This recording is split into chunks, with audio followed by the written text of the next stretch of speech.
बहुत बहुत धन्यवाद।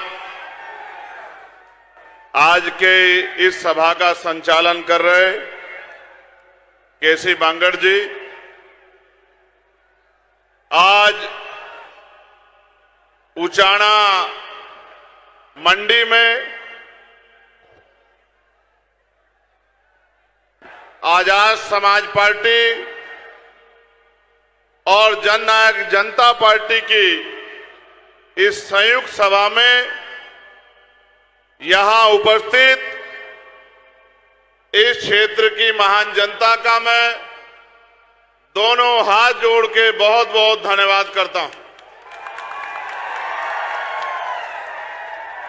साथ साथ यहां बड़ी संख्या में आई मातृशक्ति का भी मैं दोनों हाथ जोड़ के बहुत बहुत धन्यवाद करता हूं।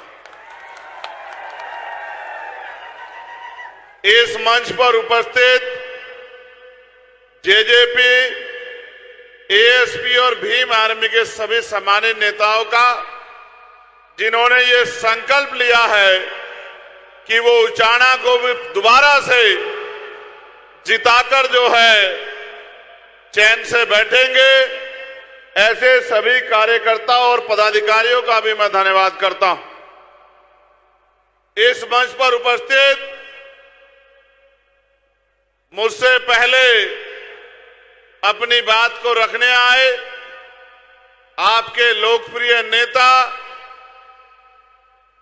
और पूर्व मुख्यमंत्री भाई दुष्यंत चौटाला जी का भी मैं धन्यवाद करता हूं।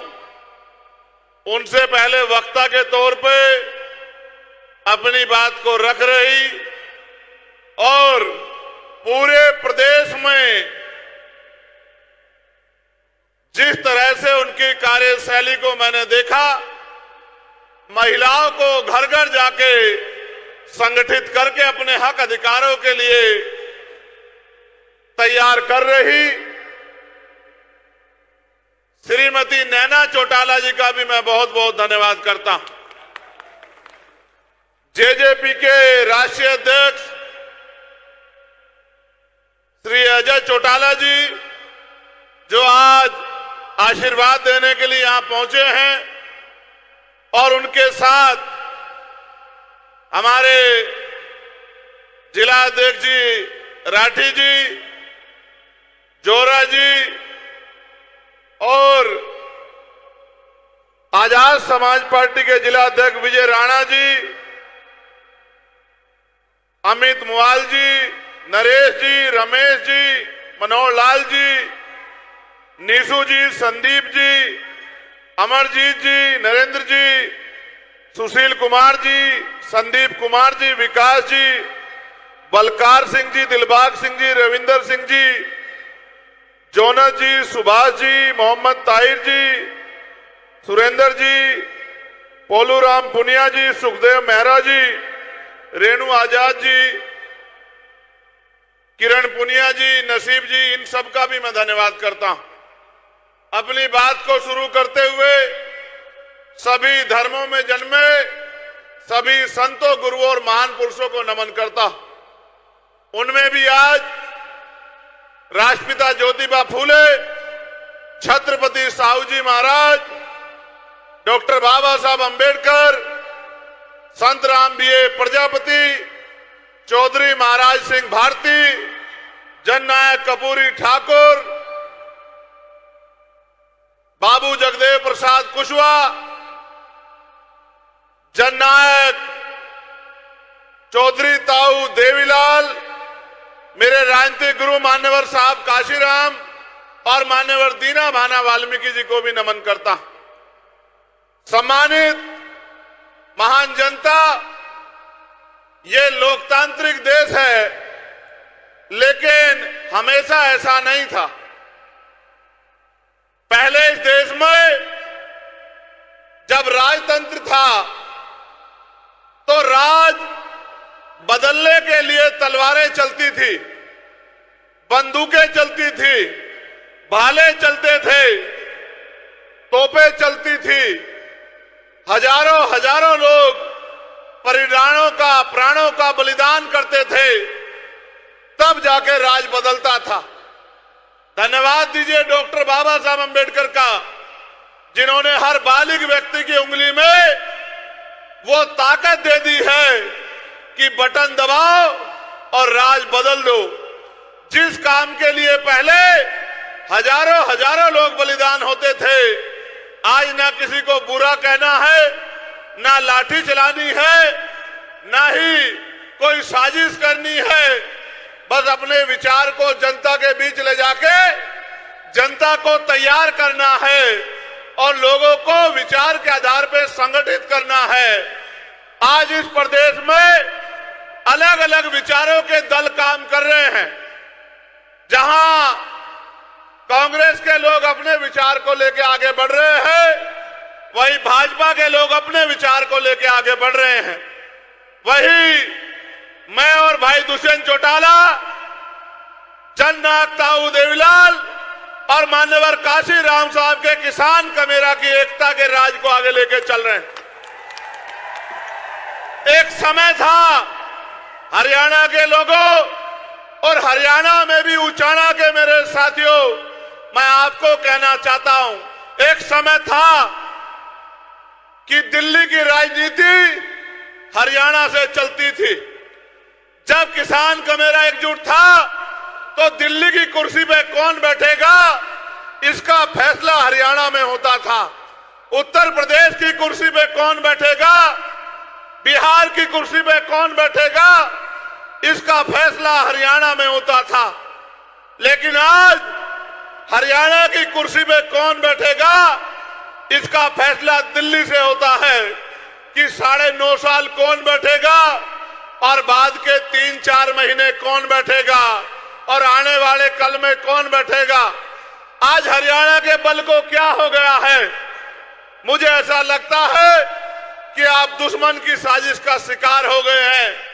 दुश्मन चाहता है कि दिल्ली से हरियाणा चले और उनके कठपुतली मुख्यमंत्री हरियाणा में बैठ के हरियाणा के विकास के पैसे को दिल्ली भेजने का काम करे।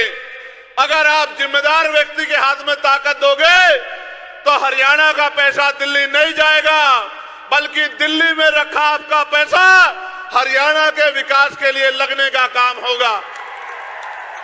एक समय था, वो समय आपकी वजह से पीछे हट गया।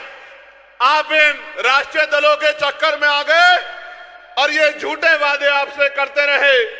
इनके मैनिफेस्टो देखना, ये अपने मैनिफेस्टो के 4 काम पूरे नहीं करते, फिर भी आप उनके पिछलग्गू बनने का काम करते हो। भाई दुष्यंत जब बोल रहे थे, कह रहे थे कि अपना मारे छांव में गिरे बगाना मारे धूप में, मैं तो ये मानता हूं कि अपना मारता ही नहीं है। जो अपना होता है वो तो अपने का हाथ पकड़ता है, अपने के साथ रहता है, अपने की ताकत बढ़ाता है, अपने को मजबूत करता है।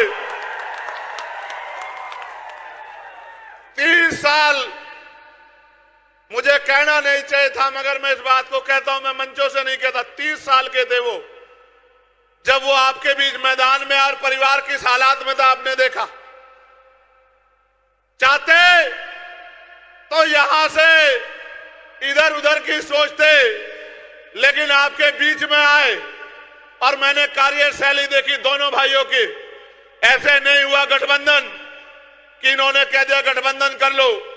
जो काम इन्होंने किया, जैसे 32 दांतों के बीच में जीभ रहती है, इस तरह से जो काम इन्होंने 4.5 साल में किया, उस काम को पैमाना बना के अलायंस हुआ कि इस काम को अगर आगे बढ़ाया जाए तो हरियाणा के एक घर में खुशहाली आ सकती है, हरियाणा के किसान कमेरों की बात दोबारा मजबूत हो सकती है। ये अलायंस क्यों हुआ, मैं इस बात पे आऊंगा। उससे पहले जब मैंने देखा कि इन्होंने 1200 से ज्यादा लाइब्रेरी खुलवाने का काम किया, डिजिटल लाइब्रेरी, इसलिए कि गांव का बच्चा शहर के बच्चे के बराबर हो जाए, वो एजुकेशन में किसी पीछे ना रहे। फिर एक गांव में हम गए, प्रचार में थे, वहां की प्रत्याशी भी यहां बैठी है, हमारी बहन। गांव के लोगों ने गाड़ी रोक ली। मुझे लगा कि शायद कोई नाराजगी होगी, मुझसे कहने लगे गाड़ी से उतर जाओ। मैंने कहा बताओ क्या बात है कि गाड़ी से उतर जाओ। मैंने कहा कि भाई प्रचार आज इस गांव में नहीं अगले में है। बोले एक बार उतर जाओ 2 मिनट के लिए, मीडिया के साथी दिखाना इस बात को जरूर। हम उतर गए, वो लाइब्रेरी में लेके गए। बेटियों की लाइब्रेरी अलग और बेटों की लाइब्रेरी अलग। फिर मिठाई ले आए। मैंने पूछा कि मिठाई क्यों दे रहे हो, तो उन्होंने कहा इस लाइब्रेरी की वजह से 18 बच्चे सरकारी नौकरियों पे गए। तो मुझे लगा कि मैंने जो हाथ पकड़ा है वो सही हाथ पकड़ा है। हमने मैनिफेस्टो बना बैठ के।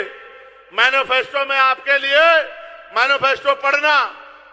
मैं नौजवान साथियों से कहूंगा जो बेरोजगार घूम रहे हैं, जो अच्छी शिक्षा चाहते हैं, यहां की जनता जो अच्छी हेल्थ चाहती है कि चिकित्सा व्यवस्था अच्छी हो, हमारा मैनिफेस्टो पढ़ना कि हमने अमीरों को ताकतवर बनाने के लिए मैनिफेस्टो बनाया या गरीब की कटती जेब को रोकने के लिए और गरीब के जेब में पैसे डालने के लिए मैनिफेस्टो बनाया। पढ़ना आप लोग। तो मैंने तो बात की इनसे और बात की तो एहसास हुआ कि उनके मन में हरियाणा को लेकर एक सपना है। जिनके भरोसे चुनाव लड़ा, जिनके लिए दिन रात मेहनत की, जिनके लिए वोट मांगे, वो तो उसी दिन हाथ छोड़ के चले गए थे जिस दिन राज में आने के लिए सरकारें बनने का फैसला हो रहा था। उन्होंने भी उनके साथ आगे बढ़ने का निर्णय लिया। 6 महीने पहले सरकार छोड़ी। उचाना के लोगों आप बताओ, अगर सरकार छोड़ने के बाद क्या भाजपा की सरकार यहां गिर गई या चली? बताओ, गिरी या चली? चली ना। तो इसका मतलब अगर ये परिवार, और मैं धन्यवाद दूंगा अमरजीत ढांडा जी का कि वो एक वफादार सिपाही की तरह इनके साथ खड़े रहे, अपने पार्टी का झंडा डंडा पकड़ के रखा। मैं तो जानता हूं, मेरे साथी यहां खड़े हैं, एक एक दिन मैंने जिस दिन उनसे कहा कि मुझे उचाना चाहिए, उस दिन से लेकर आज तक उन्होंने पीछे पलट के नहीं देखा और दिन रात एक कर दिया। तो ऐसे हालात में निर्णय लेके आपकी सेवा के लिए आगे बढ़े। अभी आपने देखा 2 दिन पहले किस तरह का माहौल बनाया गया। गाड़ियां तोड़ने का प्रयास, डराने का प्रयास। आपको लगता है कि हम डरने वाले लोग हैं? आप बताओ, डरने वाले लोग हैं हम तो वो है जो बंजर भूमि का सीना चीर के फसल उगाते हैं। हम किसान कमेरे लोग हैं, जहां जानवर भी नहीं रहता, अपने पसीने से खून से वहां महल बनाते हैं संघर्ष करके। हम तो संघर्षशील लोग हैं। इनके डराने से मैं डर जाऊंगा? इनको एहसास नहीं कि मैं जिनमें पैदा हुआ हूं, अगर मुझे कील भी लगेगी तो वो इसका सारा जवाब वोट की चोट से देंगे। ये गलतफहमी में है। ऐसे गुंडे और ऐसी गुंडागर्दी मैंने बहुत बार देखी है। ये नहीं जानते कि मैंने तो आत्मसम्मान की लड़ाई लड़ते हुए, अपने लोगों की स्वाभिमान की लड़ाई लड़ते हुए 16-16 महीने जेल काटी है, कभी उफ तक नहीं कहा। दिल्ली में जब गुरु घर टूट गया तो 66 दिन तक जेल काटी। एनआरसी में 29 दिन तक जेल काटी। और जब मैं जेल में था और सदगुरु रविदास जी महाराज का अपमान हुआ, मैं धन्यवाद दूंगा कि 5 एकड़ जमीन में सदगुरु जी का गुरु घर बनाने की घोषणा मेरे भाई दुष्यंत चौटाला ने की। एक तरफ ये निकम्मी सरकारें, भाजपा की सरकार जो तोड़ने में हिस्सेदार थी, और दूसरे लोग जो ये कह रहे थे कि ये बन नहीं सकता है, तो आपकी ताकत थी कि सुप्रीम कोर्ट से भी और केंद्र की सरकार के जबड़े में हाथ डाल के पुनः अपना गुरु घर छीनने का काम किया। मैं आपसे कहना चाहता हूं, मेरे लिए हर दिन संघर्ष है और मैं जो आज हूं वो आपकी बदौलत हूं। जब ये पूरी राष्ट्रीय पार्टियां मुझे हराने के लिए नगीना में एडी चोटी का जोड़ लगा रही थी, जो आपकी हितैषी होने का यहां दावा कर रहे हैं, वो आपकी इस मजबूत आवाज को खत्म करने के लिए एडी चोटू का जोड़ लगा रहे थे। चाहे एनडीए अलायंस के लोग हो या इंडिया अलायंस के लोग हो या अन्य पार्टियां हो, जैसे आपने उनकी वहां जमानतें जब्त करके हमारा लोहा मनवाने का काम किया था, उचाना में भी उनकी जमानतें जब्त करके भाई दुष्यंत जी को असेंबली भेजने का काम करना। जहां दिल्ली में खड़े होके मैं आपके अधिकारों की रक्षा के लिए, किसानों के लिए, पहलवानों के लिए, तमाम तरह से अंतिम व्यक्ति के लिए दिल्ली में आवाज उठाने का काम करूंगा। आपकी ताकत बनके, आपकी लाठी बनके इन सामंतवादी सोच के लोगों को जो गुंडागर्दी कर रहे हैं, इनको जवाब देने के लिए मेरा भाई दुष्यंत जो है असेंबली में दहाड़ने का काम करेगा, आपकी ताकत बनने का काम करेगा। आप मुझे और दुष्यंत को अलग अलग मत मानना। आप जानते हैं हम स्वाभिमानी लोग हैं। अगर जबान देते हैं तो जान देते, हाथ पकड़ते तो छोड़ते नहीं है। आपके ऊपर छोड़ रहा हूं, अगले 3 दिन मेहनत करना, गांव गांव जाना, घर घर जाना, लोगों से वोट की अपील करना, क्योंकि बाबा साहब अम्बेडकर ने कहा था political power is the master की। राजनीतिक सत्ता वो चाबी है जो आपकी सारी समस्याओं का हल कर देगी। अगर अगले 3 दिन आपने मेरी बात पे पहरा दे दिया और घर घर जाके अलग जगह दी और वोट की अपील कर ली, तो किसी की हिम्मत नहीं है कि आपका प्रत्याशी यहां किसी से पीछे रह जाए। अगले 3 दिन जिस तरह से आपने मेरी हर बात पे पहरा दिया है, अगले 3 दिन जुट जाओ, मेहनत करो, घर घर जाओ, बूथ मजबूत करो और 5 तारीख को ज्यादा से ज्यादा पोलिंग करा के एक एक व्यक्ति को बूथ तक लाके और अपनी वोट की चोट से एक क्रांति 5 तारीख को पैदा कर देना, जिसके लिए आपका धन्यवाद करने के लिए 8 तारीख के बाद मैं फिर से आपके बीच में लौटने का काम करूंगा। और मैं चैलेंज के तौर पे, टास्क के तौर पे आपसे कह रहा हूं, जिसका गांव, जिसका बूथ सबसे मजबूत होगा, सबसे पहले धन्यवाद कार्यक्रम उसी के गांव में होगा। ये जिम्मेदारी मैं आपको दे रहा हूं। मैं आखिरी बात आपसे कह रहा हूं, मान्यवर साहब श्री काशीराम कहते थे कि तमन्ना अगर सच्ची हो तो रास्ते 1000 होते हैं, तमन्ना अगर झूठी हो तो बहाने 1000 होते हैं। हमने सच्ची तमन्ना से एक चिराग जलाया है, एक पेड़ लगाया है, उसको सींच लो। 5 तारीख तक एक ऐसा वृक्ष बनेगा, अगले 30-40 साल तक किसी दूसरे की जरूरत नहीं पड़ेगी। आपको फल भी देगा, छांव भी देगा, आपकी सुरक्षा भी करेगा। और एक बात जिम्मेदारी के तौर पे मैं भाई दुष्यंत से कह रहा हूं, ये लोग आज हरियाणा में अगर किसी की तरफ भविष्य के तौर पे देख रहे हैं तो आपकी तरफ देख रहे हैं। ये जिसका हाथ पकड़ते हैं, ये उसका हाथ नहीं छोड़ते। मैं आपको जिम्मेदारी के तौर पे कह रहा हूं, जब आपकी लड़ाई लड़ने के लिए मैदान में उतरे हैं तो बहुत सारी आंखें इनकी तरफ भी उठ रही हैं। आप इनको खड़े होके दोनों हाथ उठा के विश्वास दिलाओ कि जहां इनका पसीना पड़ेगा आप इनके लिए खड़े होने का काम करोगे। फिर मैं आपसे कहता हूं, आप 1 कदम चलोगे, ये स्वाभिमानी लोग 100 कदम चलोगे। चलोगे नहीं चलोगे बताओ? मैं उचाना को पूछ रहा हूं, इस पगड़ी की लाज रखोगे नहीं रखोगे? अपने लोकप्रिय नेता को जिता दोगे नहीं जिता दोगे? गांव गांव में अपने बूथ को मजबूत कर दोगे नहीं कर दोगे? और भाई दुष्यंत के सर पे दोबारा से पगड़ी सजा दोगे नहीं सजा दोगे?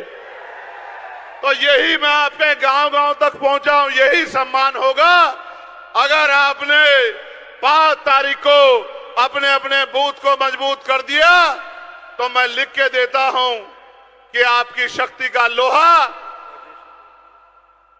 आपकी शक्ति का लोहा मजबूत हो जाएगा। अभी मेरे बाद आज के इस सभा में आशीर्वाद के रूप में श्री अजय सिंह जी बोलेंगे।